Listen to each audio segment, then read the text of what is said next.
All right, so we are on call 2 of TM Plus here. So this is where the members of Think Movement invite an outsider to just kind of join in the calls with us. The topic here is adherence. And I'll just go ahead and let the folks introduce themselves. Mike, if you want to go first. My name is Michael Ryan. I'm based out of Southern California. I am just finishing up graduate school in sports medicine. I work as a strength and conditioning coach, personal trainer, teacher, and the realm that I'm in and what I had to study in my graduate studies was adherence. That's the topic I chose, and I think that was kind of the catalyst to get this conversation going. So yeah, that's kind of just an overview of who I am and where I'm at. Okay, cool. Kat? Catherine Cowie. I was training in San Francisco, but that's all done now. So this is my gym now. I'm doing the virtual personal training. Still got about 3/4 of my business, so not bad. Definitely actually sort of enjoying it randomly. My background is definitely ATC, rehab, definitely help people with pain, working with a lot of the hypermobiles, getting out of a lot of the pain that they deal with. But when I was in grad school, adherence was definitely fascinating to me because I couldn't understand. I loved exercise and I loved doing it. Why did I adhere to it? Why do all the exercise lovers adhere to exercise? And then, then there's just all these people who hate it. Like, what is that thing? How do we get people to adhere or just sort of like exercise and being physically active and getting more healthy? I think like BJ Fogg and all that kind of group has definitely they're trying to figure out some of the elements that get people to adhere to exercise, behavior modification, basically. So okay. It's interesting. Awesome. Gary?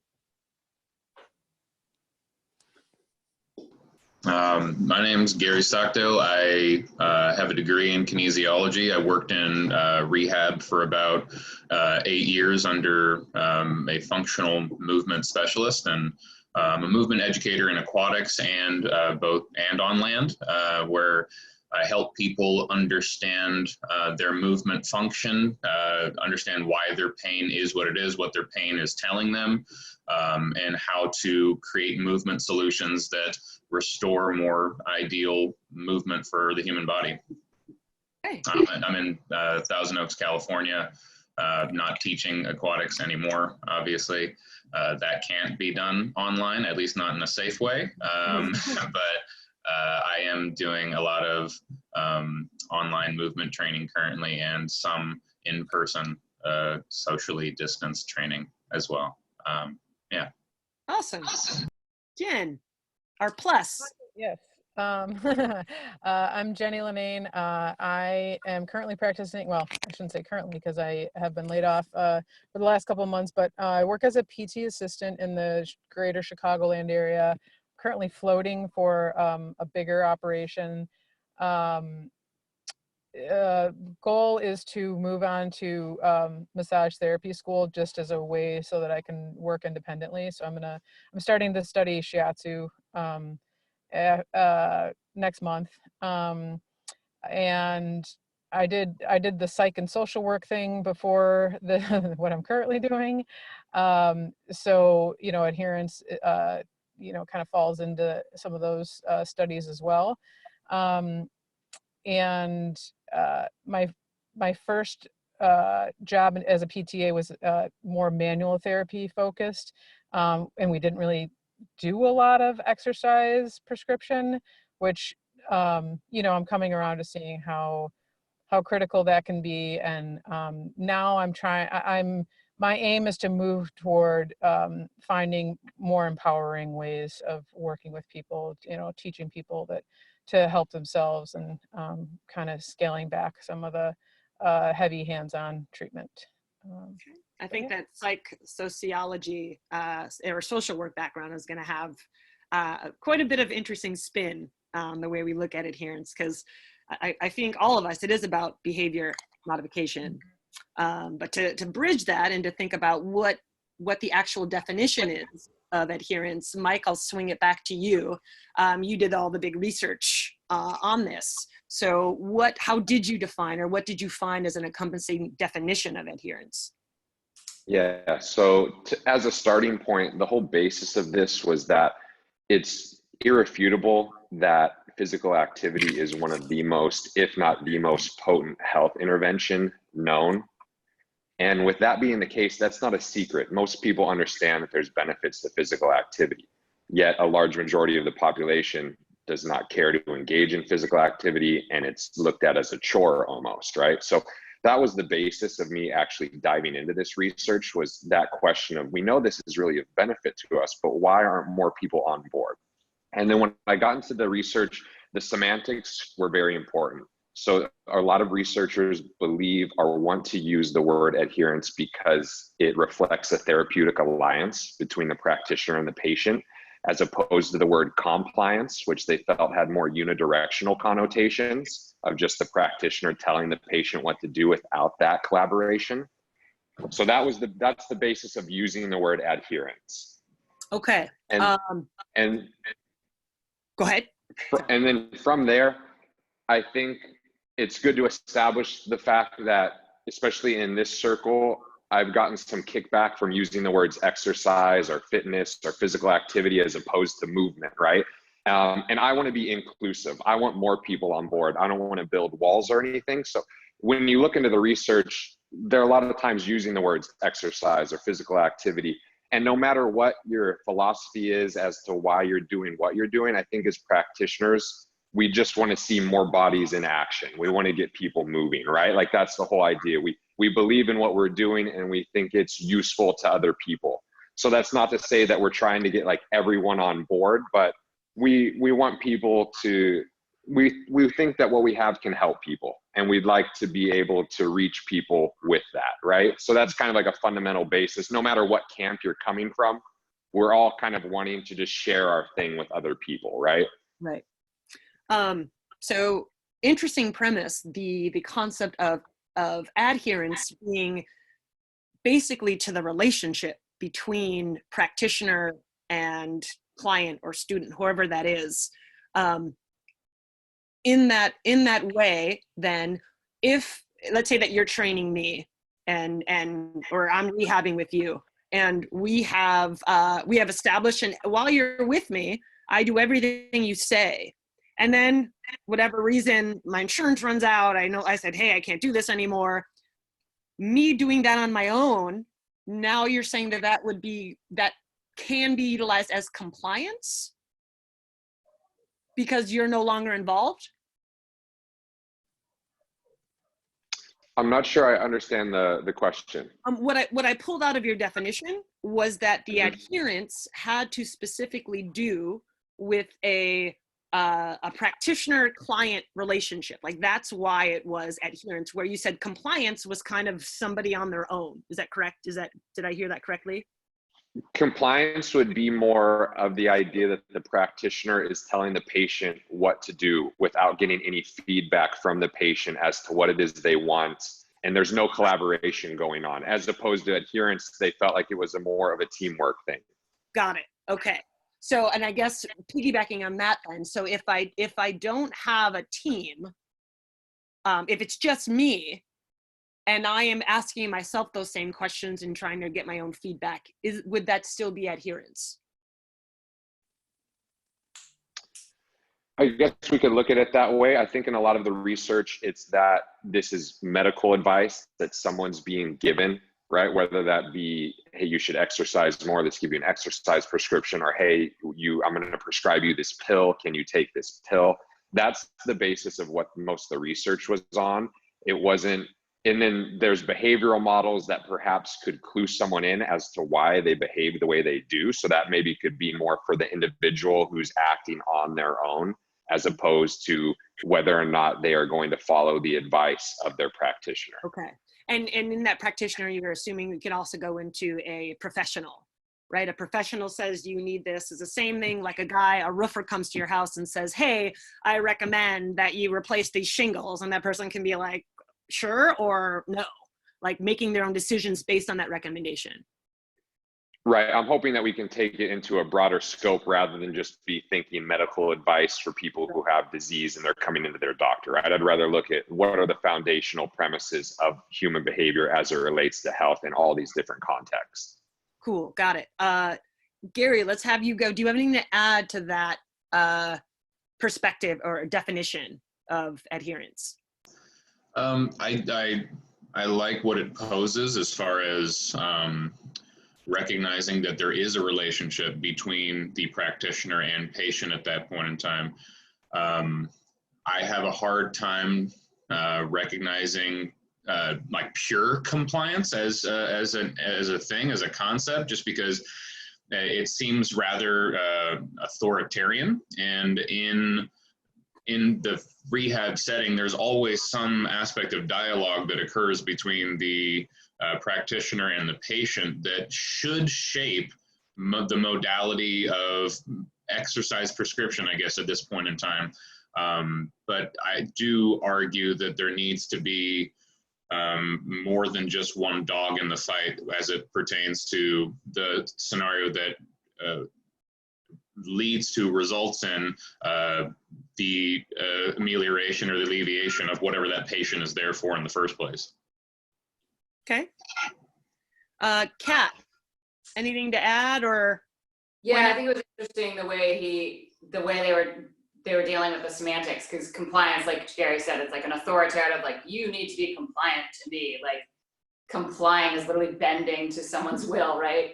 And definitely that's not great. You have to see, okay, I need you to do this exercise, but I can't because I have 6 kids at home or something like that. Like there's so many different things that people have to deal with in the regular life. So I like that, how they came up with the idea of adherence. So you just went black. I don't know. Can you still hear me? Yeah, we can still see and hear you. You just went black. I don't know why. I have Jenny Linane black. Jen, if you are there, just pop that video back on. But I will. Can you hear okay? Yep. Okay, cool. I'll call on you. I just want to make sure you were still there. So sorry, Kat, go ahead. That's all good. But then it's interesting, like how we're if talking about either the PT world, the one-on-one in terms of adherence, and then looking at the greater, bigger general population of adherence to physical education. Like those are 2 different, or physical exercise, movement, whatever you want to call it, right? Again, semantics. They're 2 very different things. And so do we want to stick to just talking about adherence in a clinical setting, or adherence to the broader general idea, right? Like of how do we get the general population to get more active? Yeah, I think that broader scope is kind of what I got from Mike. That's kind of what we want to look at it as many ways as we can look at it. Yeah. Zooming out. Jen, did you have anything you wanted to add on your take on the definition of adherence or the perspective in which you view it? Oh yeah, I mean, you know, being a social worky person, like I was attuned to that, you know, differentiation of terms, because yeah, the word compliant, there's something like subservient about, you know, being in a compliant position. So I don't, I'm not really drawn to that word, but I guess I really hadn't thought about it, adherence in terms of adherence to your own plan, right? I mean, really, that's all it is. It's adherence to a plan, either one that, you know, you've created in conjunction with a professional, or one that you've, you know, pulled together and put together for yourself. So yeah, it seems like it has pretty broad application here. We can use adherence to any established plan that as an individual you're on board with, you believe in, or at least have some intention to pursue and to be consistent with. And so if I look at that and I take that and I say, okay, well, my plan is to do nothing, like would that would in fact be adhering to their own plan, right? Or are you saying it needs to be? I think there's a goal. Oh, Lost her. Yeah. Frozen real quick, Jen. You might maybe pop in and pop out. We got a quick freeze. We'll continue our chat and join you back in. And I'll piggyback on that. And let me start with Gary on this next bit as I'm hearing. Does adherence have to tie into a behavior change? Right? Because is the assumption that if you are, right, if you like to move around, etc., like for whatever reason in your life, this has been a part of your life, you agree with it, you like it. And if you don't do physical things, it hasn't been a part of your life, you haven't found it important, you haven't found it exciting, you haven't found it helpful, even though the world is telling you and all the science and everything says it's good for you. So if I kick it over to Gary and I ask, do you think that behavior change is a part of it? There we go. I think in the context of what we've been talking about as pertains to adherence, has a lot to do with like Jen was talking about, is accepting a plan. So in and of itself, it kind of assumes that there's a change or a direction shift or something that needs to be modulated, whether it's like you're already doing something and something needs to be tweaked. Because I think the underlying subcurrent of all this is that somebody's not satisfied. Somebody's not happy with the current state of affairs, and then we have to look at something to create this different shift or this path change, so to speak. That's an interesting thing, because when you say somebody, it isn't necessarily the person. Okay, Jen, let me kick it back to you and have you just kind of finish that thought. I asked about, did the plan have to be something, or could it be nothing?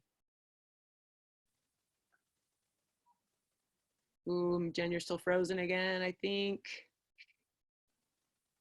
Okay. And maybe, oh, okay. So she popped off and she comes back on. We'll kick that in. Let me toss that over to Mike then. This idea of, does adherence also imply a change of behavior? I think so. I think it's behavior modification. We're looking to change something, right? That's the whole idea, is someone's getting offered something and they're deciding whether or not they are going to enact that intervention, or whatever you want to call it, I can get some feedback on that. Yeah, so hang on here. Let me, I'm going to mute Jen real quick, because I think, and then when I see her kind of come up, oop, that's Gary. Okay, let me unmute Gary. All right, coming back to that. All right, is our talking okay right now? Jen, you're on 2 lines. Maybe if you could get out both, and then I will admit you back in. Okay. But you were saying that it doesn't. Am I still getting feedback? No, I hear you. Okay. Okay. So I think let me discuss some of the things that I found in the research, if you don't mind, because there's behavioral models that are trying to understand better why people behave the way they do and why they would enact behavior change. And while models are certainly not perfect, they could garner us some insights into some fundamental reasonings behind why people would or would not choose to do something. And then that might help us target our interventions or be able to better communicate with people if we can identify these things. Sure. So the first one's called the health belief model. And this has been around since the 1950s, and it's probably the most widely researched health model. And essentially what it says, I'll read here off it, is that individuals are likely to follow a particular health action if they believe themselves to be susceptible to a particular condition, which they also consider to be serious, and believe that the benefits of the action taken to counteract the health threat outweigh the costs. Okay, cool. So we're looking at, sorry. Oh no, I said let's kind of do these one at a time so we could, so I think that's, you probably have multiple models in your research. Okay, so let's just kind of look at that. So I was just like, it makes a lot of sense. Did you have anything else to say on that before I tip it to others?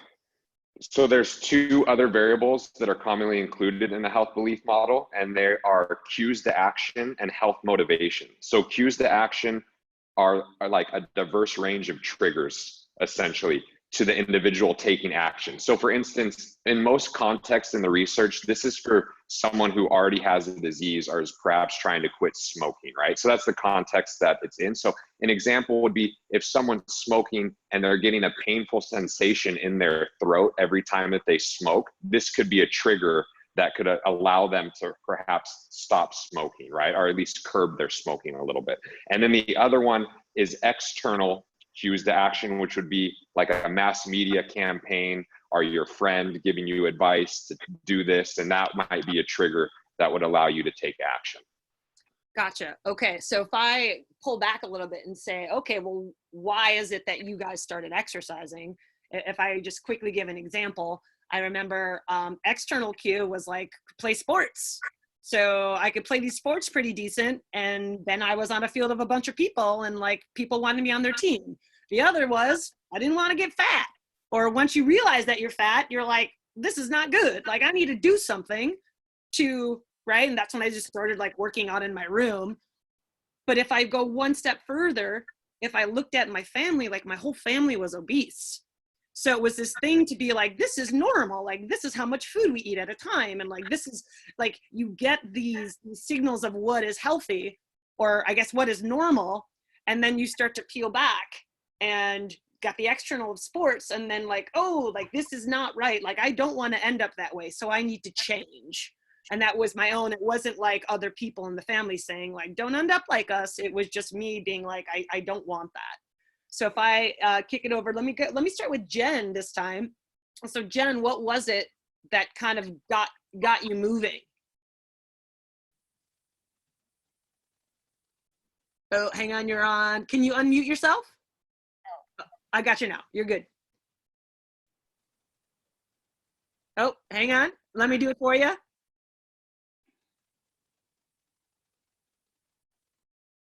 Okay. Okay. All right. Sorry. Yeah, sorry. I'm a little discombobulated over here. So yeah, I can tell you what got me moving as a kid. I mean, as a kid, it was play sports, done hands down. Didn't really think about weight, you know, till later in the game. But I actually, part of me is tuning into this conversation to see what I can make work for myself, because I don't move enough right now, to be perfectly honest with you. It's as much as how to engage, you know, patients and, you know, future clients, as it is about just, you know, learning about what makes people tick. And I just read a book called Atomic Habits. Anybody read that? The what? Actually, I say I read the book. I didn't. I listened to a very long podcast about it. It feels like I read the book. But yeah, I suspect some of the stuff in there, I can't recall the author's name, would kind of align with some of your studies, Ryan. But yeah, that health behavior one, that seems, I mean, it strikes me immediately, because I think, I can't remember if I heard of it in grad school for social work, but I definitely heard about it in PTA school. And it seems to be the you know, the kind of negatively framed, like, let's see what we can get people to do to avoid this thing, rather than I see something I want and I'm gonna go for it. It's just, I just found it interesting that, but I guess that's what they're aiming to do, is to help people with things like smoking, or try to understand how you can get people to stop doing things that are detrimental, as opposed to, you know, just choosing to initiate a new positive behavior. Or Fear's a great motivator. Just some yeah, I know, right? That was. And I guess before I ask that question to others, I wanted to ask you specifically, Jen, what makes you think you're not moving enough? I know, I mean, at least I move a lot less than I used to, I guess. And it's mostly because, well, I mean, there's a lot of reasons I don't do it. I don't know, that's not really what you're asking. I know, because there's a part of me that wants to move a lot more than I do. So it's just not enough for me. It's not enough for me to feel good. It's not enough for me to feel vibrant. Yeah.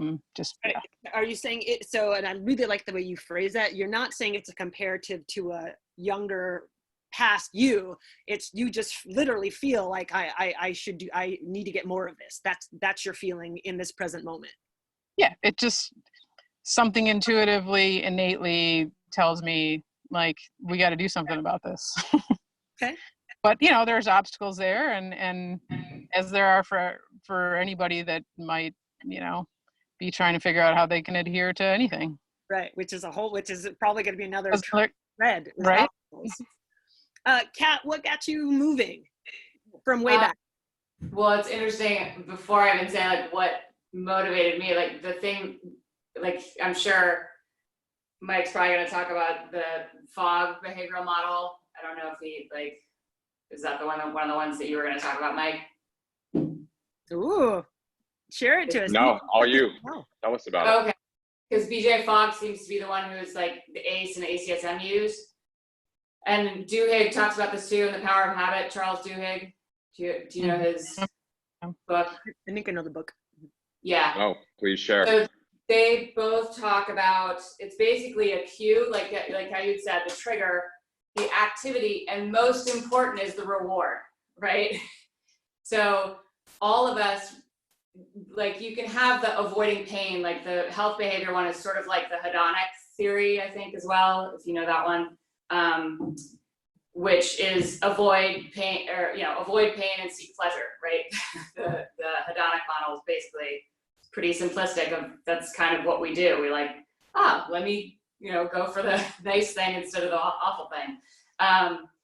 And so some of it, what I find in a lot of personal trainers is there's always either, it's like, I lost a ton of weight, and then you gain a reward or gain like, oh, I feel good about that. There's always that, oh, I feel great.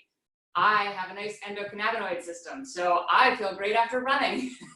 So I feel good. Like it's this reward that's the huge thing of creating behavior. I mean, it seems like that's what they've figured out in terms of some of these behavioral models. It's always this cue or trigger, whatever you want to say that, the action, the activity, the physical activity. But most important is this reward, because we work on reward. And so it's like these Foggites, right? This PJ Fogg, and I think his wife, it's the, it's like Tiny Habits, I think is what the website is. Okay. So they also try to put, what I try to do with clients is combine habits. If you already have a habit that's, if they already brush their teeth in the morning and the afternoon, my elderly clients, I'm like, you already do that. Put a little stick it, you're brushing your teeth. What else are you doing? Nothing. Stand on one leg, work on some balance, right? If you join it with a habit that's already instilled that you already do, is going to be a good thing, right? And it will make a new habit easier to do. So it seems like ACE and they're all talking about that basic thing, that trigger, the activity, and then the reward. It was Duhigg, his example was that he had gained like 10 or 15 pounds because he kept going to get this cookie at the, like a vendor. And he's like, okay, I want to stop that. He's like, okay, I get up. Why do I get up? He realized, so instead of going to the vendor, he went to like the sports editor to talk to the sports editor. He just wanted a little brain break. Instead, he was going to get this cookie. So he stopped doing the cookie and went to the sports editor or went to another person. Just had a little chat with somebody else. So, and then he lost the 10 pounds because he stopped eating a 350 calorie, take away 350 calories a day, boom, like in 10 days, that's a pound. So with your own life though, so I mean, you could say what your reward, but what your start, like what was the trigger, reward, external, internal? My start, again, it was just, I had success at it. I was very, very strong as a kid. Like I could just climb on things. Remember that President's Physical Fitness thing from millions of years ago, right? So was it success in PE class? Was it success in a sport?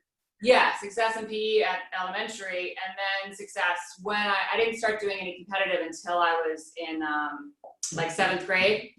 And again, joined cross country, track, basketball, was successful in all of them, just was physically fit, strong. So I had success and got, rewards and all that kind of stuff. And so it's that reward. What did we get? What did I get out of it? Right. And I think the time in your life in which you got the reward is very important, because if you start young, it is a habit that comes up with you. But if it comes later and you have to like change your ways, that's a whole other, right? Someone who doesn't have experience. I've had success with a lot of clients. I had a lot of clients who were in their 50s or 60s who grew up in the South, right? In the time that, you know, girls didn't do exercise in the South, right? And they, again, their reward is, oh my God, they felt better. They, you know, their pants were fitting better. They felt strong. They had never done weights before in their life. So it's always that, like, you have to tap into something that makes them feel good. And that's what I've found, you know. It's another client, the reverse is she hates exercise. The only reason she was exercising was the fear one, because she was diagnosed with diabetes, got on the treadmill every day for like a year. She did this, but then they came out with metformin, and she's like, sweet, I can just keep my blood sugar low with this pill and stop doing the treadmill. So, it's like, you know, she had the behavior, and you see the people that have a behavior for 2, 3, 4 years, and then all of a sudden they just stop. It's like, what happened there?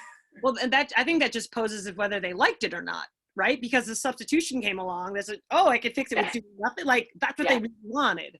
Yep, they didn't get enough reward from it. Yeah. If I could jump in here quickly. So the cost of exercising is much more than the cost of taking a pill. So they have to overcome less barriers, right? So that is an easy trade-off if someone doesn't value the exercise that much. Hugely. Right. Gary, what is your start story? Like, how did you start getting into things, moving around and liking it, or? Yeah, no, I was, you know, like most kids, like up until like the age of like 7 or 8, I was pretty average as far as, you know, comparatively to other kids, you know, play in a field, climb a tree, yada, yada, yada. I played baseball for a number of years, but after about like 7 or 8, I started gaining weight for a number of reasons, you know, cliche of a family of divorce and having issues with self-worth and value. And I was overweight for a long time. And I played football, which just, I was a offensive line, which it was just like me being fat was like a perk then, you know? So at my heaviest, I was almost 300 pounds.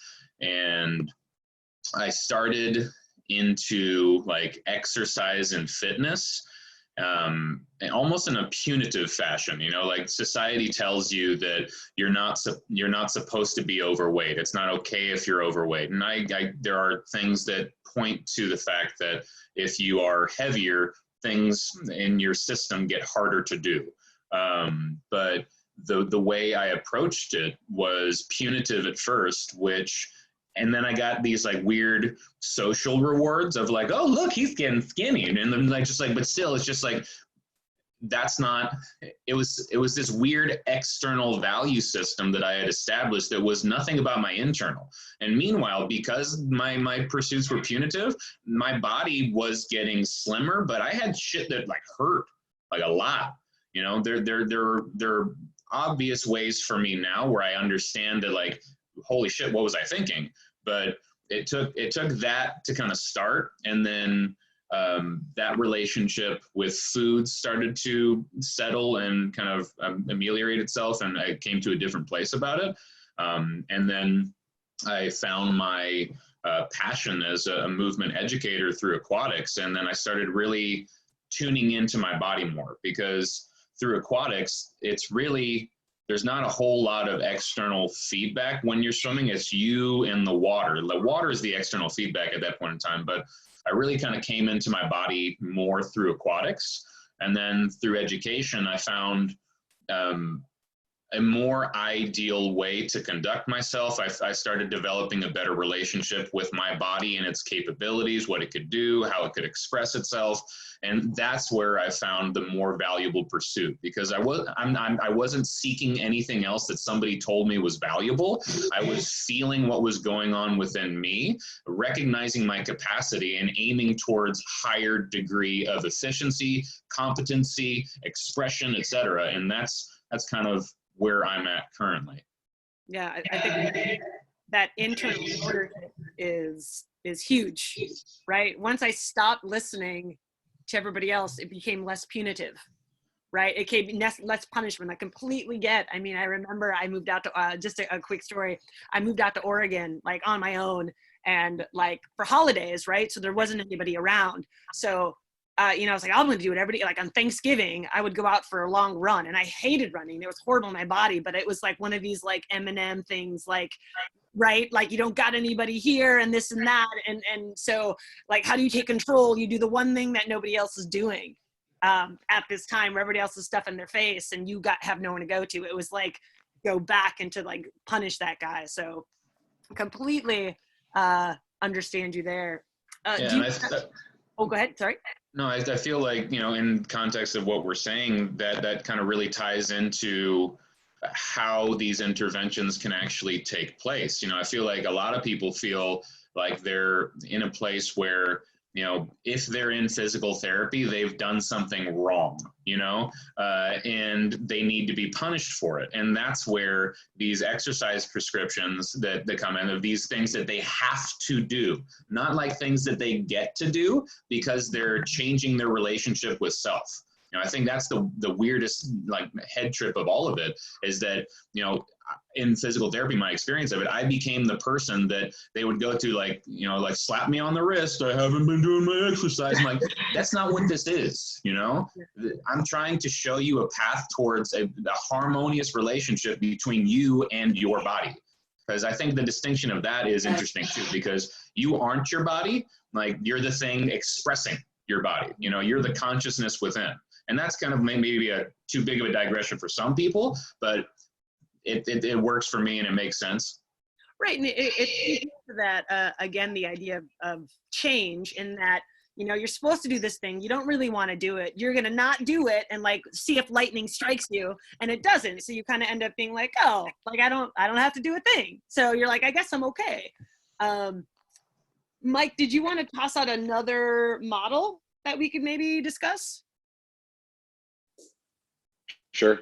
And then kind of piggybacking on some of those factors. So obviously it's very hard to understand why people behave the way they do, right? The amount of factors that is involved in human behavior is just insane. To think that someone's going to be able to identify the one, even if you have the right questions, I don't even know if the person would be able to honestly strip off the layers and answer it honestly to figure out why it is they know what they're doing, right? This is a very difficult thing, but the variety of factors that can account for these individual differences can go from things such as social factors, right? Like, who are your parents, peer influences, right? Who are your friends, cultural values, right? Like, why do in some societies we value it more than others? Emotional factors has been shown to play a role, like stress has been linked to eating, right? Things of this nature. Self-esteem, perceived symptoms, as I had alluded to before. So there's a whole host of things that go into this. And I think it's interesting to look at them, not knowing that, or with the idea that I'm probably not going to get to the bottom of this, but by understanding some of these ideas, perhaps we can start shining a light in places that we otherwise wouldn't be. And then to go into the, sorry, go ahead, Chris. Oh, no, I was, which is why it's so important to build a relationship with this person. Like, your job isn't to fix them. Your job is to get to know them. Do you know what I mean? So all these things can come up so you can get to those factors, because without that relationship, again, you're just guessing. You're just going out of a textbook. So I think that feeds right into kind of needing to know this person, and this person needing to know themselves. So they're not, you're bad for doing this, but like, oh, this is why, and this is why. So they recognize that they have some ownership and power in adjusting things. We're already touching on it too, and I think it's really important that most of these models and most of the research is something's wrong with you, here's something that you can do to modify your behavior, rather than physical activity and being able to move and do these things is amazing, right? Like like we need to flip the whole script the way society would even view physical activity. It should be something that we're grateful to be able to do, right? Rather than something that is a chore. So that is like in and of itself an entire conversation to have, is to being able to shift society's mindset. Right, that the activity is the reward. Like that in itself, there's no, like, thinking of Catherine, there shouldn't necessarily need to be a placeholder that this, because if it's not the same, then it's kind of like this work, this suffering, this whatever will get me a reward. But in it is the reward. Being able to do it is the reward. Which is I don't know if it's part of the model, but if the people really start to change their behavior, if there is like a health issue, but specifically if there's pain, right? Because this nagging negative keeps creeping up and getting worse. So that, at least what I have found, people will listen to you a whole lot more and like come to you a whole lot more when they have a negative that is started to bubble up that they can't get rid of. So now they know they need to change because this thing is negatively affecting their life. Doing nothing no longer works. Yeah. Doing nothing makes this thing worse. Sure. What was a second model that you kind of came across, Mike? So to be honest, most of the models are really redundant in that the researchers they're saying the same exact thing and just using different words. And I don't know if that's a function of just researchers wanting to make their own models and have the name behind it, right? But I tried to stick with the foremost models that had been around for the longest time. So basically the health belief model covers some very important bases, but there's something called the social cognitive theory that adds one thing to the health belief model, and that's self-efficacy. And we've already been talking about this. So social cognitive theory basically outlines it as a person has expectations. They have expectations of their health, what might happen to them, and then they have expectations of any type of intervention that they could use to improve their condition, right? And then the third part is self-efficacy. So if a person doesn't feel as if they're capable to make a change, there's no reason for them to make a change. And this sounds totally obvious when I say it, but this is like basically the linchpin in someone being able to change behavior, is that they have to feel capable and that they are basically able to make a difference by their choices and through their actions. Right. There needs to be some sort of success involved and almost immediate. And then, so how you build self-efficacy is really interesting based off of what we've already been talking about, because it can be delivered according to researchers in 4 main sources. And the first one is through mastery experiences. So if you have little successes, you build on that and you feel as if you're capable, and then you just keep snowballing that, right? But there's also a fine line here in that if someone is too successful and always successful, when they hit a roadblock, they will quit because now they are used to being successful, right? So there's this fine line between making it challenging, making it so they feel capable, but at the same time, not like making it so easy where it's a freebie every time, right? The next one is through vicarious experiences. So if they see someone else who they can compare themselves to doing it, then they feel that perhaps they'll be able to do it too. The third one, which is a lot weaker, is just by telling someone, like, hey, do this, right? It's like social persuasion type deal, as they name it. So I thought that was really interesting. And then the last one is emotional states. So they interpret how they are feeling, right? If someone's like, let's say, doing an exercise and they feel that it's really hard, or this might deter them away from it, right? Because they're having this type of reaction to it, their perception of how they're feeling. It's like signs of physical disability type thing, right? That might deter them away from something. Right. So those are the 4 main things. But self-efficacy is essentially what I learned to be the key in all of this. So the more that we can highlight people doing a good job and give them like little steps to realize successes and build upon that, but at the same time not making it so it's too easy for them, I think the better. Yeah. Let's ask a question about the mastery one. Is that like where a lot of the obesity stuff, they were like just walk to the end of the block. Is that kind of where that came from? Totally. So new research coming out, you know how there's those recommendations of like 3 days a week for, 60 minutes or whatever, right? So researchers are throwing that out and saying, look, like anything, right? Like park further away in the parking lot and walk to the storefront, right? Or to go the stairs instead of the elevator. And they're trying to make it so these little things that people can accomplish no problem. Sort of similar to how the CPR was just like, take away all this shit telling them people to do. Just jam on his chest. I don't care what you do, just do whatever, anything. Like, it's becoming like so. Dose. What's that? The smallest possible, effective dose, right? Yeah, that minimal effective dosage. Yeah. I'm all about it. I think this is a really interesting turn. So we'll kind of go to people, like, what do you do to give your people, and I'm assuming most of you work one-on-one, but what do you do to build that self-efficacy with them? And I'll start with you, Gary. So how do you get someone who thinks they can't or is kind of dragging their feet to get into it and to get into it for themselves?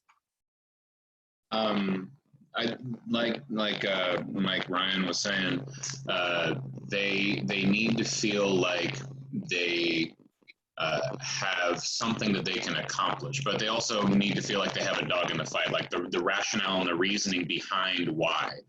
With my movement programming, I'll show people generally posturally and behaviorally, like walking is the main behavior I connect to first, just because if you're an animal, you're meant to travel, so how we travel is essentially the most important feature of our movement dynamics. And then tying it into that, being able to do it better, being able to do it farther, being able to do it faster. But then as far as getting people to buy in, I break, like we've been talking about, one of the main barriers to adhering to any movement practice is feeling like you can accomplish something. So finding a degree or a level within a progression of a movement behavior that satisfies their ability to accomplish it. So everything can be broken down into a more simple component piece. And then when they can feel like they're effective or in control, or they feel like they're flirting with the ability to conquer that movement task, essentially, then they're more willing to go in. And then after that's done, I move it to the next step. I think the big problem with exercise adherence generally is that people think they should be, or they think that they are further along a progression than they actually are.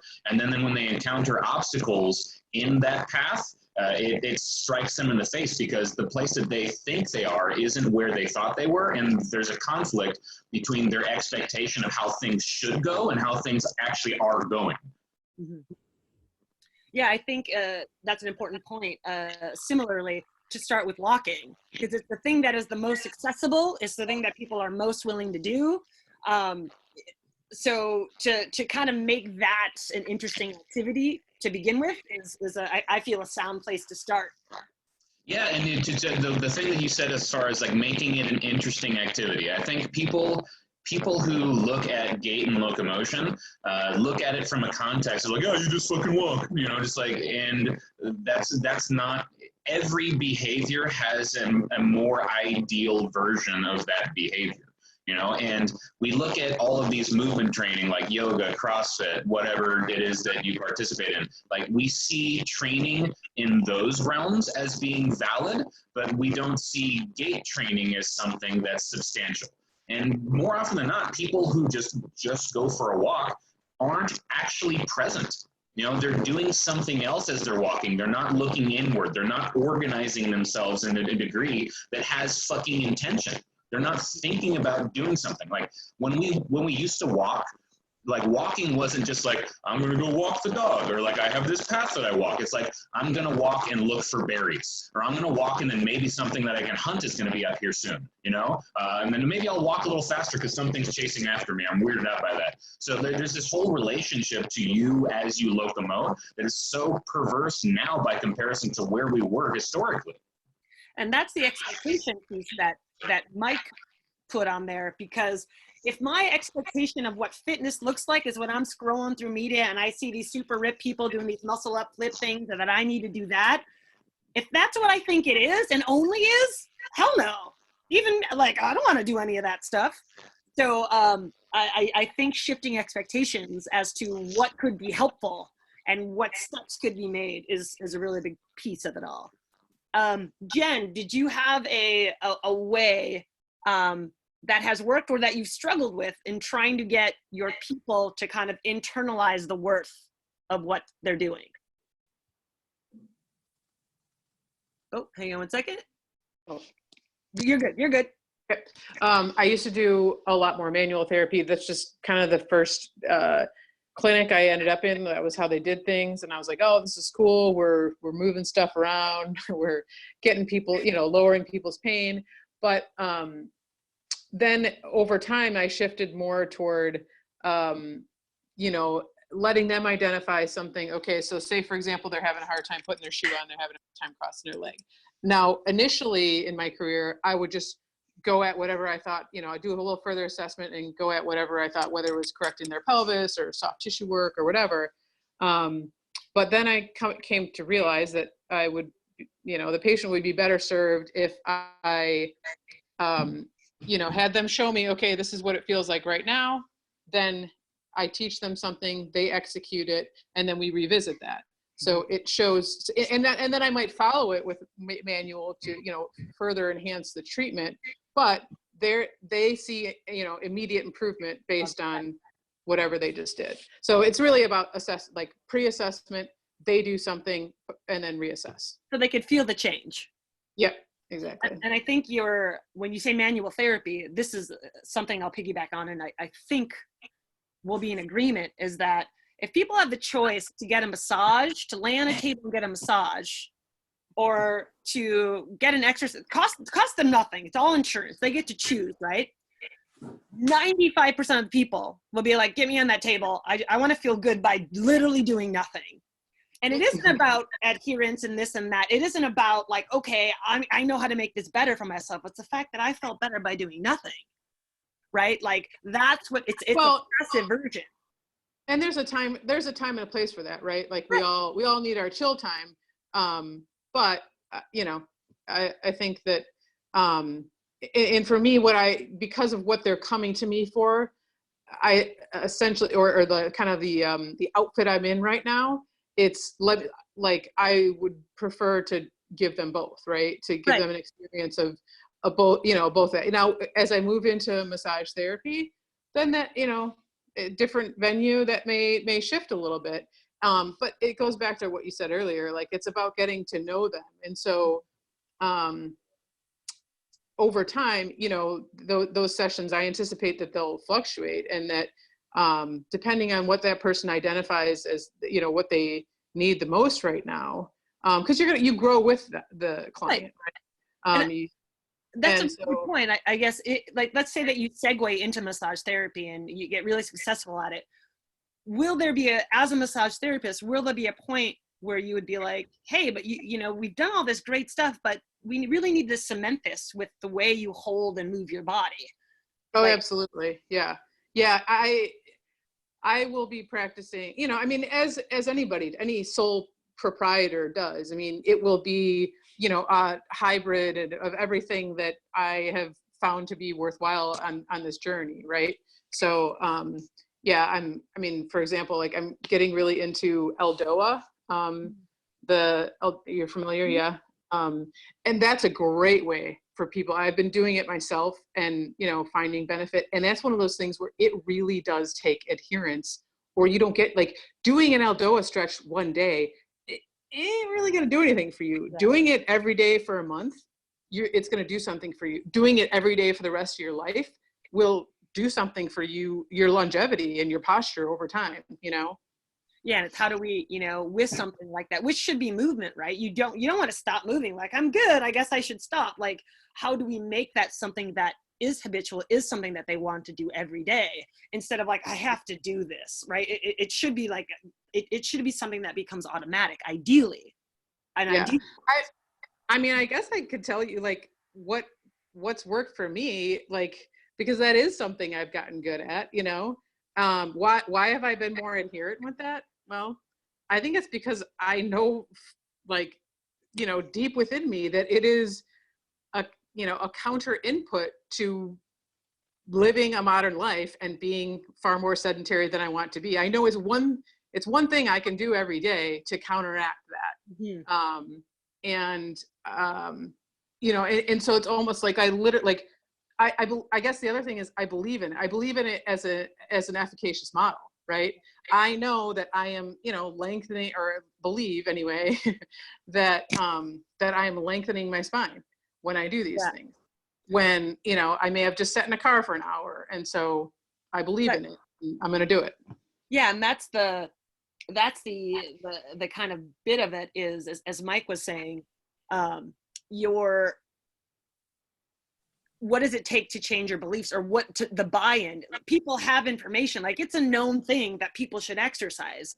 So what bit of information, you know, if you take it as just a piece of information, is actually going to exact change, unless you personalize that information, you give them a cause and effect on the table that they feel it being different. So how do we make information a belief changer without experience? And I don't know how you can do that without, you know, I mean, however it's inputted, I'm not sure how you do that without actually letting them feel something. Mm-hmm. Like you have given a lot of research, but I kind of want to take if you were working with someone, right, and you wanted to take them, it could be any of your populations, and you wanted to take them from external plus to internal, how would you kind of do that? How would you build on those little successes and or feelings? To meet them where they're at first, right? To have a decent assessment of who they are, why it is they would be coming to see me, what they value as a person, right? What their expectations are.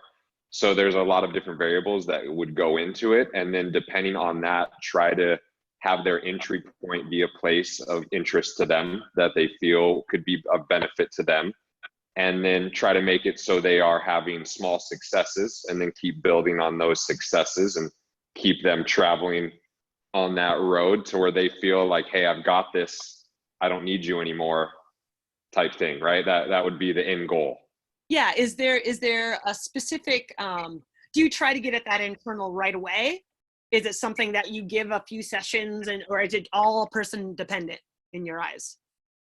Yeah, it's person dependent, because some people are going to be more receptive and open-minded to that, whereas others might be there for different reasons that could be completely superficial, right? And then so it's a balancing act between who is this person, what does they want, why are they actually interested in doing this, where is the buy-in coming from, and then what I'm asking them to do, how much of a cost, right? And I'm not talking about finances, but like what are the perceived barriers, and what do they have to overcome in order to do these things that I'm asking them to do, right? And making it so it's somewhere where I can meet them at a reasonable spot. Kat, your method, if there's such a thing, to get people to be a bit more internal, and the reward is in doing? Sort of like what Mike was saying, just figuring out, definitely meeting them where they're at, because I have a lot of people who are in pain. I have a lot of, you know, people with young children, and it might be that I might be like, I don't know, just try to park a little bit farther away, you know, like at the parking lot or something. Small little goals. You know, get out. I have one client, she does not like movement. She hates sweating. She's a hypermobile who's had a lot of pain. And she was thinking also that idea of personal trainers, the taskmaster, right? And she was so surprised when we first started meeting them. She's like, what do you want me to do, you know, outside of this? I'm like, nothing.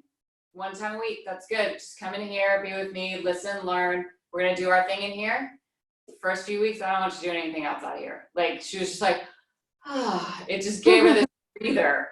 And then, you know, a little bit later, I was like, okay, so I just want you to do these 3 exercises. That's it. Like, she just was so surprised at how the minimal, basically how Mike is saying, the ACSM is like, just this little tiny bit, just give me something, right? Right. Now I'm curious, did she or has she started asking, now what could I do in my own? Is that something that is in the vocabulary, or was it just you giving little tiny like extras? She did actually always, she's like, okay, so what should I be doing, or what can I be doing more? Again, this whole reality and her children's reality, like she has pretty difficult 2 young children. Mm-hmm. So I have to work with that too. And I'm always, much like you do in that psychosocial behavior model of with pain, of saying, where are you in this week, right? Like, mm-hmm. if the week is insane, she's had no sleep, she's not getting along with the husband's traveling, like those weeks, I'm like, don't do anything. You have no homework. Yeah. Because they can't take, it's that bucket, and they cannot put anything more in that bucket. That it is okay, right? Again, the permission to do as you feel when everything you felt has been like wrong, right? Yeah. The permission to do as you feel seems weird, but that comes from being able to check in with yourself. Yeah, your body is different every single day. So I'm like, and I mean, my clients always joke with me, goes, every day, I'm like, so how's the body feeling? They're like, it's fine. I'm like, no, but every day your body is different. Like, I have to check in that day. What are you able to do? What are you coming at? What is your readiness, right? What's your readiness scale? Right. And I guess I want to make sure that I'm aware of everyone's time here. So before I kind of give a last question, Mike, you did all this research, and the findings of the research is, I think you said it's inconclusive. There is no like adherence, this and this will make it go up, this and this will make it go down. It was simply, these are the factors. Self-efficacy is a factor, expectation, but there were no actual results, correct? That could point people in a certain direction? Really, it came down to identifying a person. So let's say, for instance, someone believes that cancer is a serious condition and that they're susceptible to cancer, but they believe that there's no treatments that can help them. So then you will already know that they like are fulfilling 2 of the criteria. Like, they believe that it's something that's serious, and they believe that they're susceptible to it. But since they don't believe that there's a treatment, then they won't actually enact any behavior change. So then you can modify the intervention in such a way to try to explain to them or get them on board with the treatment or the intervention, because that would be the point. Whereas someone else, perhaps they don't feel susceptible, but they are showing risk factors for something, and perhaps you would clue them in, and that's where you would meet them, right? And I thought the last part, the self-efficacy was also an eye-opener, even though it's obvious. But when you're a trainer or a coach, you're used to observing people, and after you've seen a lot of people, you have a good idea of what someone's capable of, right? And you try to guide them on that path to allow them to do more than what they feel they're capable of. But if they don't feel, like, it doesn't matter what your observations are. If they don't feel that they're capable of, you need to meet them where they're at. You don't need to force them beyond that in a lot of cases. Like, give them just small little goals and take more time to get to that point that you want them to be at as the coach, right? So that was a big one. And then I also thought it was interesting that actually applied to people who are trying to make societal change as well. So you can have all the skills and knowledge necessary, but if you don't feel that you can like enact these things with your local government or your state government, you're not going to take action to do so, right? So that was a big eye-opener for me too, is because as I get older, I'm less and less inclined to feel as if I can make a difference, right? And trying to make a more systemic change. And we know we can do it perhaps with individuals or small groups, but can we really shift the culture? Can we shift society? And it's important that as the people who want to do that, that we still feel like we have the power to do so, and we have that self-efficacy. So to keep that fire burning is important. Absolutely. Where is it that you direct your effort and energy, right? Your know-how, like, where is it going to be most useful and most impactful? I don't want to call any congressman, right? But, you know, it so happens I got 6 classes full of kids, and I'm going to probably have about 15 more years, right? So it's like, what can you do with that? And how can you let them teach you? So if it comes down to it, then you can impact other PE teachers, just as a personal example. And again, changing the system from within the system, instead of trying to bust the system in the first place.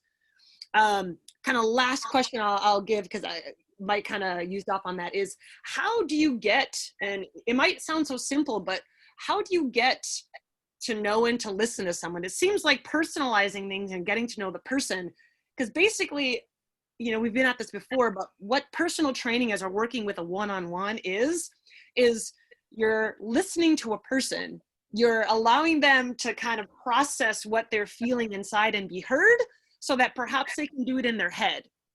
So Kat, the last question to you is, how do you, other than just simply asking, how do you meet someone where they're at when they're not sure where they're at? When they're not sure where they're at. Yeah. Like it's, Wow. let's go, let's say first meeting, someone comes to you, right? Like, kind of like Mike's example, you know, you need to get to know this person. What are the things that you're asking? Gosh, what do you ask? I mean, right, I mean, because I have a regular park queue, so I kind of can see, are they a mother? Are they alone? Like, Oh, you have like an entrance kind of filter, like you know about them as they, I see. for sure, before they even walk in the door. So they've answered a bunch of questions already. I see. Some of them actually, they aren't accurate of where they're at. They don't recognize, like a lot of us, right? Like, what is it? The children of divorce, right? We're just like, I'm fine, I'm good, right? No, you're not. Right. It's like a bus coming at you and you're not, right? So a lot of them, they'll be like, yeah, I want to do this and I want to do that. And I'm like, okay, but you have 2 kids at home, your husband travels a lot, you know, your bucket's pretty full, so let's maybe pull back on that a little bit.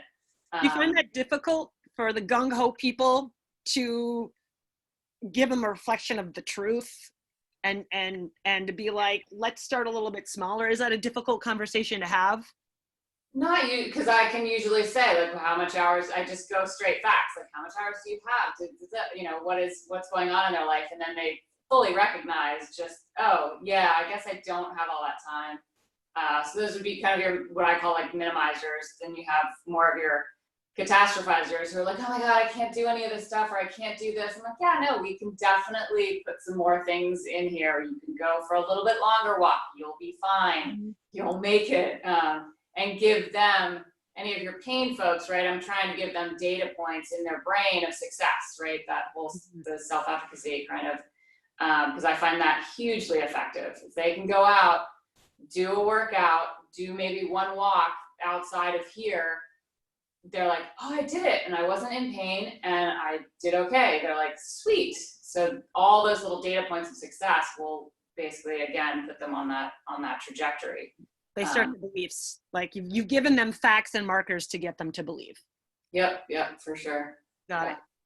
Gary, how do you get someone to really know what's up and what's happening when they don't know themselves? You know, there's always, you know, whenever somebody's coming to, I guess, any one of us, I mean, except, you know, in aquatics, it's slightly different, but like in the context of like personal training, physical therapy, et cetera, there's always a underlying reason why they're there to begin with. And I feel like when I get new people who I don't necessarily know what level they're on, there's always some aspect of pain or dysfunction or a problem that they have in their life that, they want to alleviate. But the place where I go to first is, when people generally don't have the kind of relationship to themselves that is respectful, loving, caring, and they're not coming from a place of, like we've talked about, self-betterment. They're coming from a place of like punishment, or like they're in a dark cave when they're seeking a way out. Sorry about that. Okay. That's probably going to go on for a while. All right. If you guys can hear me through it, I guess it just makes it an accent. But I have them talk about what they're doing currently as far as their movement practice is concerned, and find entry points that way. They tell me what their movement is like and what they're doing consistently. But then after that, moving forward, it's really about grooming their relationship to self. And there's always like a rhetoric or a tone or an emotional undercurrent that people use when they're talking about their practice or their body or their experience of self, that kind of getting them to commit to their own growth, getting them to understand that it's a process, and then I'll meet you on whatever level you're on, and we're going to go through this together. Like we were talking about, this idea of adherence is that it's a group moving forward, but the main thing I do is just make sure that there isn't language that is diminishing, that if they do come at me with a conversation that it doesn't sound like it's going somewhere, I kind of get them to check their language. I get them to really inquire about, what their motives are behind all of it, and then get them to understand that if they're not committed to perpetual growth and betterment, then this is not the place for them. And that's kind of like a harsh reality, but it's the one that needs to take place. It can't be coming from a place of punishment. It can't be coming from a place that isn't love for self. Right. So grooming it that way is kind of how I get it to happen. And much more asking instead of telling. That's the process, right? Yeah. Jen, last round, Lance answered. I'll give a little tip on that. Is if you're meeting someone for the first time, do you feel that you have a bit of pressure to get to know them really quickly because it might be a one and done? Or is the process kind of the same for you to try to get someone to know themselves? Well, as a floater, yeah, that is a part of my current challenge, because I am constantly meeting new patients, as opposed to, if I'm working in the same clinic and, can develop relationships with some people. And so, I've still been able to develop some relationships with people because I might frequent the same clinic for a while or whatever. But I do like your emphasis on them getting to know themselves in the process. I know for myself that I put a lot of energy into getting to know them. I would say that there is some pressure, because I want to make an impact. Even if I see you for one visit, I want to make an impact. And I think, two things come to mind. A, I want to find out what's important to them. What's their biggest, most pressing hang up right now? What are they unable to do that they really want to be able to do? And then I think I can pretty readily illustrate to them that I'm on board, and I'm going to do what I can within this session, and hopefully give them something, to go home with too. So identifying what's important to them, and then I'm blanking on the other half of that. Saying that you're on board, you mentioned. That you're sorry, I'm particularly distracted today, but and I think just, somehow, I guess the other piece is, during that time, I'm pretty open with any vulnerabilities that I have around my own hang-ups and stuff like that. So I make it a pretty regular occurrence to throw out, when relevant, when I think it might have an impact, to be able to throw out a piece of vulnerability that might open a door. And that can be a pretty quick way for people to, maybe drop a barrier, because they're meeting me for the first time too. It's not just me meeting them for the first time. Right. So. Yeah, no, that's a big piece. And as a kind of a capper, we ask such simple questions. And I wonder if these people who are living in these worlds and conditions have ever had anyone ask them these questions, or if they've ever just taken the time to ask them themselves, right? Because it seems so simple, but again, when someone gives your attention to hear what you have to say, I wonder how often people process that in their mind. If have they said what's important to me? I don't know. I would almost bet that most people haven't. Right? They just kind of go through their daily and not looking in and looking out. Again, it's more surviving than anything else. Mm-hmm. Any last thoughts from anybody on any of this? Adherence, I think we got it nailed down. It's got to be personal, got to change expectations, got to get them into themselves.